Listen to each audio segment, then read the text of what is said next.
ഇന്ന് നമ്മൾ തയ്യാറാക്കിയെടുക്കാൻ പോകുന്ന വളരെ സ്പെഷ്യലായിട്ട് ഒരു 5 മിനിറ്റിലൊക്കെ നമുക്ക് തയ്യാറാക്കിയെടുക്കാം. അടിപൊളി പായസമാണ് കേട്ടോ. ശരിക്കും കുട്ടികൾക്കും മുതിർന്നവർക്കൊക്കെ കഴിക്കാൻ ഒരു തവണ നമുക്ക് കുടിച്ചു കഴിഞ്ഞാൽ വീണ്ടും വീണ്ടും കുടിക്കണം തോന്നുന്ന അത്ര സ്പെഷ്യലായിട്ടുള്ളൊരു ടേസ്റ്റാണ്. അപ്പോൾ എല്ലാവരും ട്രൈ ചെയ്ത് നോക്കുക. റെസിപ്പി ഇഷ്ടപ്പെടുവാണെങ്കിൽ ലൈക്ക് ചെയ്യുക. ചാനൽ ആരെങ്കിലും പുതിയതായിട്ട് കാണുവാണെങ്കിൽ ഒന്ന് സബ്സ്ക്രൈബ് ചെയ്തിട്ട് ആ ബെല്ലൈക്കണിൽ കൂടി ക്ലിക്ക് ചെയ്യുക കേട്ടോ. അപ്പോൾ പെട്ടെന്ന് തന്നെ ഇതെങ്ങനെയാണ് തയ്യാറാക്കിയെടുക്കുന്നതെന്ന് നോക്കാം. പായസം തയ്യാറാക്കിയെടുക്കുന്നതിനായിട്ട് ഒരു ബൗളിനകത്തോട്ടേക്ക് ആദ്യമേ തന്നെ 2 ടേബിൾ സ്പൂൺ മുഴുവനായിട്ട് പാൽപ്പൊടിയാണ് കേട്ടോ ചേർത്ത് കൊടുക്കുന്നത്. ഇതിൻ്റെ കൂടെ തന്നെ നമുക്ക് ആവശ്യമായിട്ടുള്ള ഗോതമ്പ് പൊടിയാണ്. ഇത് 1.5 ടേബിൾ സ്പൂൺ മതി. പാൽപ്പൊടി 2-3 ടേബിൾ സ്പൂൺ വരെ ഉപയോഗിക്കാം.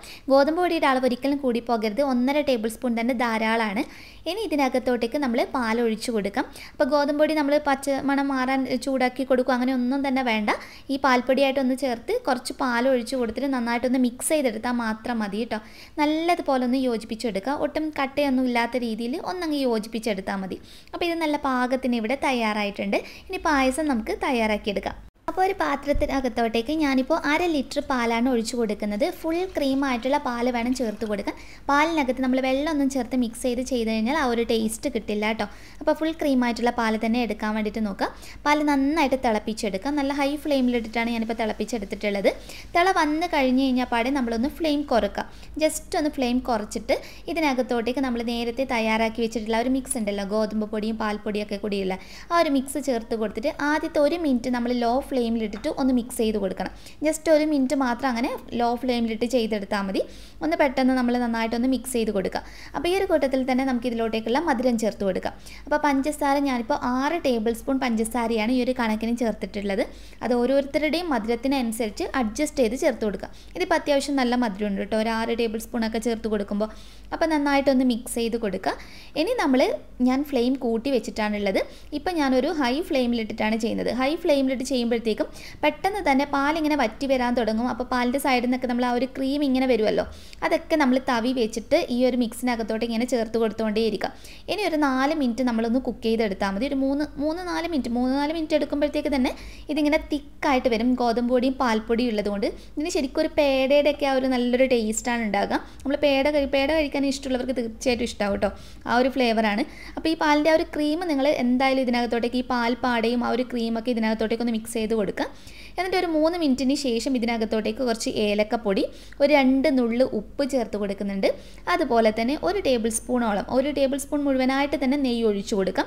ഇതാണ് ഏറ്റവും ടേസ്റ്റ് കൊടുക്കുന്നത്. നെയ്യും ആ പാൽപ്പൊടിയുടെയും ഗോതമ്പൊടിയുടെ ആ ഒരു ടേസ്റ്റ് ഒന്ന് മിക്സ് ആകുമ്പോൾ ശരിക്കും ഞാൻ പറഞ്ഞല്ലോ, നമ്മുടെ പാൽപ്പേടയൊക്കെ കഴിക്കുന്ന ആ ഒരു രുചിയാണ് ഉണ്ടാകുക. നന്നായിട്ട് യോജിപ്പിച്ചെടുക്കുക. ശരിക്കും ഒരു 4 മിനിറ്റ് ആകുമ്പോഴത്തേക്ക് തന്നെ നല്ല രീതിയിൽ നല്ല തിക്കായിട്ട് ആ ഒരു ക്രീമും കാര്യങ്ങളൊക്കെ മിക്സായി നല്ല രീതിയിൽ റെഡിയായി കിട്ടും. ആദ്യത്തെ ഒരു 2 മിനിറ്റൊക്കെ നമ്മൾ ഹൈ ഫ്ലെയിമിലിട്ട് ചെയ്യുന്ന സമയത്ത് തന്നെ കുറച്ച് കുറുകി വരും. അടുത്ത ഒരു 2 മിനിറ്റ് കഴിയുമ്പോഴത്തേക്കും നല്ല തിക്കായിട്ട് വരും. അപ്പോൾ ഇതിപ്പോൾ അത്യാവശ്യം നല്ല രീതിയിൽ റെഡിയായതിന് ശേഷം ഞാൻ ഇതിനകത്തോട്ടേക്ക് കുറച്ച് ഉണക്ക മുന്തിരിയാണ് ചേർത്ത് കൊടുക്കുന്നത്. അതുപോലെ കുറച്ച് ഈന്തപ്പഴം ചെറിയ കഷ്ണങ്ങളായിട്ട് അരിഞ്ഞെടുത്തിട്ടുണ്ട്. കുറച്ച് ബദാം പരിപ്പ് ചേർക്കുന്നുണ്ട്. അതുപോലെ കുറച്ച് പിസ്ത, പിന്നെ കുറച്ച് കശുവണ്ടി പരിപ്പ്. അപ്പോൾ നിങ്ങളുടെ കയ്യിൽ ഏതൊക്കെ ഡ്രൈ ഫ്രൂട്ട്സ് ആണോ, ഏതൊക്കെ നട്ട്സ് ആണോ ഉള്ളത് അതൊക്കെ ചേർത്ത് കൊടുക്കാം. അത് എത്ര അളവിൽ വേണം എന്നൊക്കെ ഉള്ളത് നിങ്ങളുടെ ഇഷ്ടത്തിന് ചേർത്ത് കൊടുക്കാം. എത്രത്തോളം നമ്മൾ ആഡ് ചെയ്യുന്നു അത്രയും നല്ല ടേസ്റ്റിയാണ്. കുട്ടികൾക്കൊക്കെ ശരിക്കും കൊടുക്കുകയാണെങ്കിൽ ഡ്രൈ ഫ്രൂട്ട്സും നട്ട്സൊക്കെ നന്നായിട്ട് മിക്സ് ചെയ്ത് കൊടുക്കുമ്പോൾ നല്ലതായിട്ടുള്ളതാണ്. അപ്പോൾ ഇത് നല്ലതുപോലെ റെഡി ആയിട്ടുണ്ട്. ഫ്ലെയിം ഓഫ് ചെയ്യാം. അപ്പോൾ ഈ ഒരു പായസം നമ്മൾ സെർവ് ചെയ്യുന്ന സമയത്ത് എപ്പോഴും നല്ല ചൂടോട് കൂടി സെർവ് ചെയ്യണം കേട്ടോ. അപ്പോൾ ചൂടിൽ കഴിക്കാനാണ് ഇത് ശരിക്കും നല്ല ടേസ്റ്റ് ഉണ്ടാകുക. അപ്പോൾ ഞാൻ ഒരു പാത്രത്തിനകത്തോട്ടേക്ക് ഇതൊന്ന് മാറ്റുന്നുണ്ട്. ഇത് നമ്മൾ കുറച്ചൊന്ന് കുറുകി വന്നിട്ടാണ് നമ്മൾ ഓഫ് ചെയ്യുന്നത്. അപ്പോൾ ചൂടാറുമ്പോൾ ഒന്നുകൂടി കുറച്ചുകൂടി തിക്കായിട്ട് വരും. അപ്പോൾ ഇതിൻ്റെ കൺസിസ്റ്റൻസിയും കാര്യങ്ങളൊക്കെ നിങ്ങൾക്ക് എങ്ങനെയാണ് വേണ്ടതെന്നുള്ളത് അതിനനുസരിച്ചൊക്കെ അഡ്ജസ്റ്റ് ചെയ്തിട്ട് ചെയ്യാം കേട്ടോ. കുറച്ച് ലൂസായിട്ട് വേണമെങ്കിൽ നിങ്ങൾ കുറച്ച് നേരത്തെ ഫ്ലെയിം ഓഫ് ചെയ്യാം. അപ്പോൾ ഒന്നുകൂടി എളുപ്പത്തിൽ റെഡിയാവും. ഒരു 2-3 മിനിറ്റൊക്കെ മതി ശരിക്കും. ഇതിൻ്റെ മുകൾ ഭാഗത്തായിട്ടും ഞാൻ ഗാർണിഷ് ചെയ്യാൻ വേണ്ടിയിട്ട് കുറച്ച് നട്ട്സും ഡ്രൈ ഫ്രൂട്ട്സൊക്കെ ചേർത്തിട്ട് സെർവ് ചെയ്യുന്ന സമയത്ത് എപ്പോഴും ഇതിൻ്റെ മുകൾ ഭാഗത്ത് കുറച്ച് നെയ്യ് കൂടി ഒഴിച്ചു കൊടുത്തിട്ട് വേണം സെർവ് ചെയ്യാൻ വേണ്ടിയിട്ട്. അപ്പോൾ നല്ല അടിപൊളിയായിട്ടുള്ള ഒരു ടേസ്റ്റാണ്. നല്ലൊരു സ്പെഷ്യലായിട്ടുള്ള ഫ്ലേവർ തന്നെയാണ്. ശരിക്കും തീർച്ചയായിട്ടും കുട്ടികൾക്കൊക്കെ ഉണ്ടാക്കി കൊടുക്കുക. എന്തായാലും ട്രൈ ചെയ്ത് നോക്കിയിട്ട് ഫീഡ്ബാക്ക് അറിയിക്കാൻ മറക്കരുത്. ഇനിയും നല്ല നല്ല വെറൈറ്റി ഡിഷസുമായി നമുക്ക് വീണ്ടും കാണാം. അതുവരെ ടേക്ക് കെയർ. Bye bye.